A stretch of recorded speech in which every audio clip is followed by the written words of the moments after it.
മലപ്പുറം മഞ്ചേരിയിൽ SBI ATM counter പൊളിച്ച് പണം കൊള്ളയടിക്കാൻ ശ്രമം. സംഭവത്തിന്റെ CCTV ദൃശ്യങ്ങൾ പുറത്ത്. ആദ്യം ആ ദൃശ്യങ്ങളിലേക്ക്.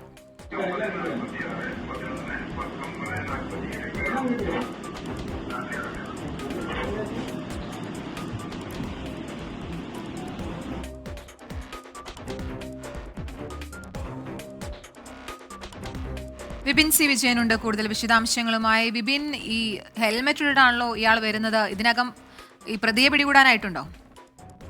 പ്രതിയെ പിടികൂടാനുള്ള ശ്രമം മഞ്ചേരി പോലീസ് ഇതിനോടകം തന്നെ ആരംഭിച്ചിട്ടുണ്ട്.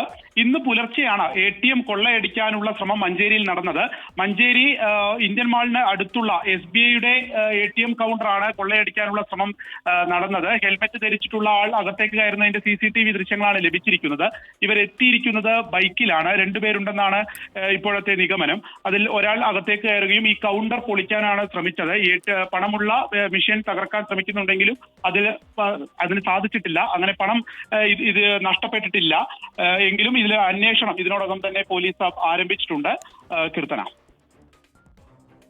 പണമൊന്നും നഷ്ടപ്പെട്ടിട്ടില്ല എന്നുള്ളത് ഭാഗ്യമായി. എന്തായാലും ഈ രണ്ടുപേരുണ്ട്, പുറത്ത് ഒരാളുള്ളത് എങ്ങനെ CCTV ദൃശ്യങ്ങളിൽ നിന്നാണോ വ്യക്തമായത്? എന്താണ് പോലീസ് കൂടുതൽ വിവരങ്ങൾ നൽകുന്നത് വിപിൻ?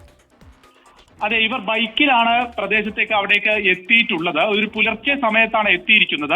അപ്പോൾ അതിന് തൊട്ടടുത്തുള്ള CCTV ഉൾപ്പെടെയുള്ളവ പോലീസ് നിരീക്ഷിച്ചിട്ടാണ് ഇത്തരമൊരു നിഗമനത്തിലേക്ക് എത്തിയിരിക്കുന്നത്. ഹെൽമെറ്റ് ധരിച്ചത് കൊണ്ട് തന്നെ ആളുടെ മുഖം വ്യക്തമല്ല. എങ്കിൽ പോലും ആ പ്രദേശം കേന്ദ്രീകരിച്ചുകൊണ്ടുള്ള മറ്റ് CCTVകൾ കൂടി നോക്കിക്കൊണ്ടുള്ള ഒരു പരിശോധന നടക്കുന്നുണ്ട്. അവർ കുറച്ച് സമയം തന്നെ ഈ ATMന്റെ അകത്ത് ചെലവഴിച്ചിട്ടുണ്ട്. പക്ഷേ ഈ മെഷീൻ തകർക്കാൻ കഴിയാത്തത് കൊണ്ട് തന്നെ, കൗണ്ടർ തകർക്കാൻ കഴിയാത്തത് കൊണ്ട് തന്നെ പണം നഷ്ടപ്പെട്ടിട്ടില്ല. SBI ഇതിനോടകം തന്നെ പരാതി നൽകിയിട്ടുണ്ട്. ഈ പരാതിയിലാണ് അന്വേഷണം ആരംഭിച്ചിട്ടുണ്ട്. ഊർജിതമായി തന്നെ ആ ഒരു പ്രദേശം ആകെ തന്നെ നിരീക്ഷണത്തിലാണ് ഇപ്പോൾ ഉള്ളത്. കീർത്തന. ശരി, വിപിൻ സി വിജയനാണ് വാർത്തയുടെ വിശദാംശങ്ങൾ നൽകിയത്.